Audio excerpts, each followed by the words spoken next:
Ford Ranger. Good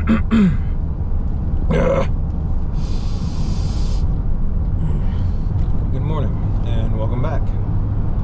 This is video 2 of 4. If you're wondering where the 4 comes from, that's how many cars I own. And after that I'm going to have to start asking people to let me borrow their resto mods or something, I don't know. Anyway, today I'm talking about a 26-year-old Nissan, an old Maxima SE, which probably doesn't mean much to some of you, and it may mean a lot to a few of you. How we got the car real quick, because a Nissan Maxima, especially these 2000 models with the automatic, is not really something probably would go out of your way for. The manual one maybe, I don't know. It's a cool car. I feel like Alex from Legit Street Cars would like this car. Anyway, it belonged to my wife's dad. He passed away in 2023, and my brother-in-law got the car. He didn't necessarily want it. I thought it was just cool enough that I decided that I would like to have it, and here we are. The car needed a little bit of work when we got it. Some mechanical stuff, nothing crazy. This car is slowly rotting away, as is the fate of many cars in the Northeast. So, well, we got a lot of classic rust spots on this thing. The wheel well arches are rusting away. I'll put a picture right there. The floorboard on the passenger side was rusted away. The radiator support, the core radiator support, that was also rusted away. So there's not much I'm going to do about the wheel arches, because I just don't know if financially in the place to dedicate resources to restoring a 2000 Nissan Maxima SE, but who knows, stranger things have happened. But mechanically the car is good to go. Even put an AC in it, very cold AC, very nice. Otherwise my wife wouldn't get in it for obvious reasons. So that's kind of what's going on with the car as of right now. I'm gonna be really honest right off the bat, I don't have a whole lot to say about this thing. I don't really think there's much point in criticizing a car this old, especially from, I think a lot of auto enthusiasts would agree, was a very awkward time for cars. The cars that were supposed to be fast were slow, and the cars that were unassuming and you thought should be slow were fast, kind of like this one.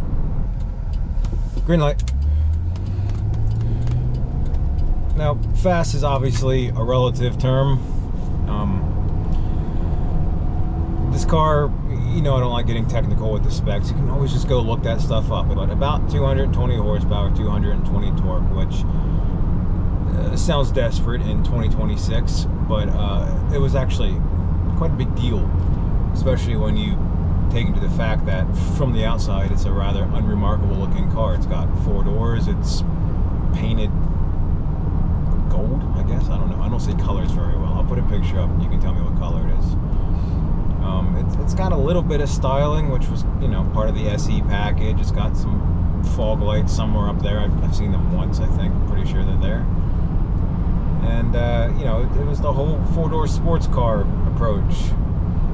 And you have to remember that back in the day, you didn't really get a lot of trim specs with cars, at least not like you do now. The GLE was the counter to this car, the other version, squishier suspension. I haven't driven one, so I don't know what it actually feels like. I think that this suspension on this one, which is supposed to be stiffer, is kind of squishy, but again, we need to keep in mind the age of the car and what was considered sporty back then. Other than that, it's not an overly remarkable car as far as performance capabilities go. I think a very important distinction and point to acknowledge is that this car has a distressingly small performance gap between, say, like a Mustang of the era, and you know, a Mustang is going to have a little bit more torque and probably going to feel a little bit beefier off the line, but I think the funny thing is not that much, and that's weird. If you've never driven an old car, you're a younger person, and I would say you haven't been in like a pre-2010s car, it has a very, very, very interesting feel. By interesting, I mean that there's always this slight sense that the car kind of wants you to die. They are chintzy, they're jittery. There's no buffer between what the front wheels want to do and what the steering wheel wants to do. It's just, if you hit a bump, you feel it. If the road goes funky, you feel it. It's a feeling that I think a lot of us have forgotten driving newer cars. And, you know, I think if you ever get the opportunity to drive an old car, and again, I know some of you watching this are thinking, old, what, like from the 60s? No, like 2000s, that's old now. I know, I don't like it either. It is what it is. But anyway, if you ever get the chance, drive an older car, especially as a younger person who's never driven an older car, and you'll be surprised at how unpadded of a sensation it is. Now, that said, this car drives pretty easily. There's nothing really to it. I think the only thing that kind of throws me off when I don't drive it for a while is the fact that the first gear is like ridiculously aggressive, like just unnecessarily aggressive. A 4-speed automatic, which was very common back then.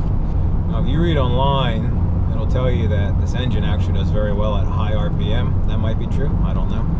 The reason why I don't know is because I am scared to do that with this car. This car is under-miled. It's at 147,000 right now, which for a 2000 is obviously very low. But that doesn't change the fact that it's a 26-year-old car, and it's already leaking oil from a few spots. My mechanic said that it would basically be like Pandora's box trying to hunt it down and fix it.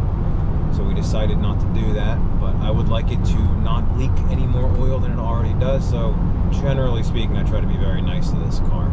So would have liked to have seen what it was like back in the day. I'm sure it was impressive and disappointing at the same time when compared to other things. But I think it's important that we acknowledge that this was a very capable car when it was brand new.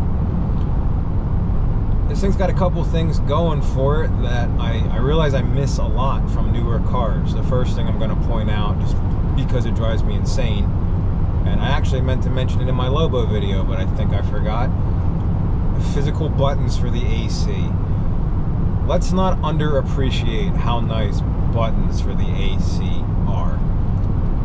At any given point of the day, I have about 400 milligrams of caffeine coursing through my body, and it can be very difficult to aim a finger. It's an ongoing problem. That's not what we're talking about.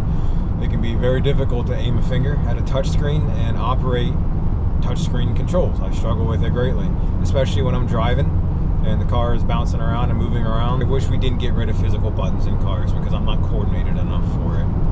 The screens look cool and everything like that, but just, something else that really cracks me about this car is, you probably can't see it from where you're at, but right here, there are buttons for garage doors. This 26-year-old car has buttons for garage doors. Let's talk about some cars that do not have buttons for garage doors. My wife's 2024 Kia, my 2017 Mustang, my 2025 Lobo. I understand the whole philosophy of cutting costs, but I don't know, that feels kind of desperate. Maybe I'm missing something. I usually am. Another thing you can't see, right here to my right, this thing actually has seat warmers. I didn't even know seat warmers were a thing until I started to drive a 2016 Lexus for work. Just again, the point that I'm making is this is a 26-year-old car, and in a lot of ways it's more well-equipped than some of the newer cars that we have. And I find that just astonishing, I really do. I've been trying to figure out a way to articulate something about this car, and I think the best way I can describe it is, this is not a particularly big car. Cars have gotten very big in the last 20 years, and continue to do so, I'm sure. But even though this car is noticeably smaller than a modern day equivalent, there's something about the inside of it that feels vast. It feels very vast. It's not very busy on the inside, if that makes sense. There's a lot of room. All of the controls are very functional. They're very rectangular. They're very where you think they should be. And because of that, it's not very distracting, and it all feels kind of uniform. The clock is really far away. I don't like that because I don't see it very well, but that's more of a me problem.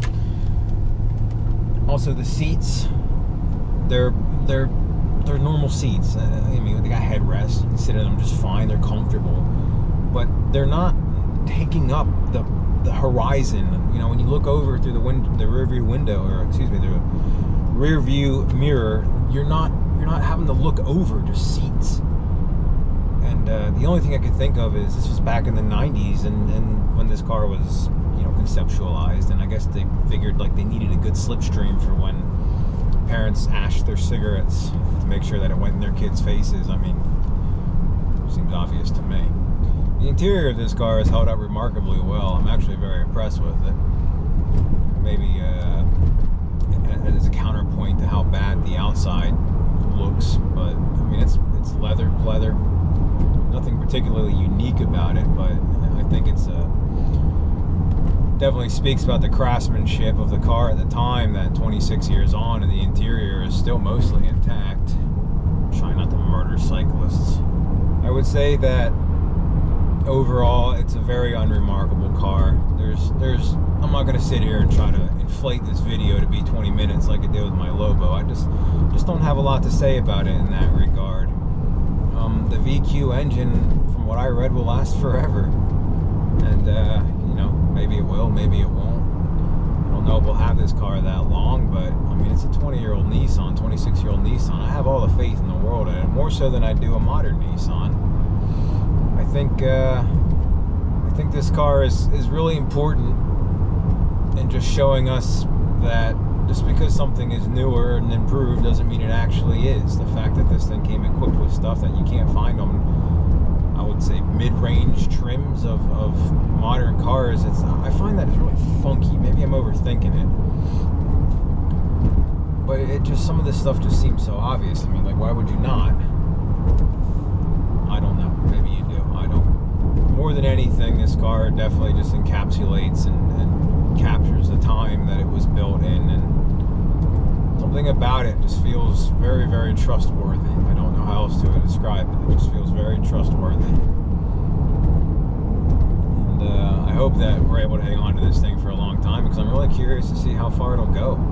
This car is a perfectly adequate representation of a sleeper from the early 2000s. It's very unassuming, but definitely not incapable.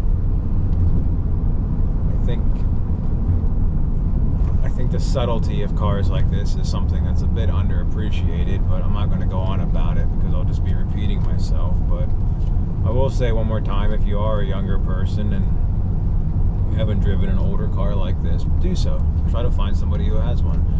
You'll be horrified, but you'll also have a new appreciation for, you know, what cars were like back in the day and what the standard was. So thanks for watching, and I'll see you on video 3. Just notice my engine temperature is very high.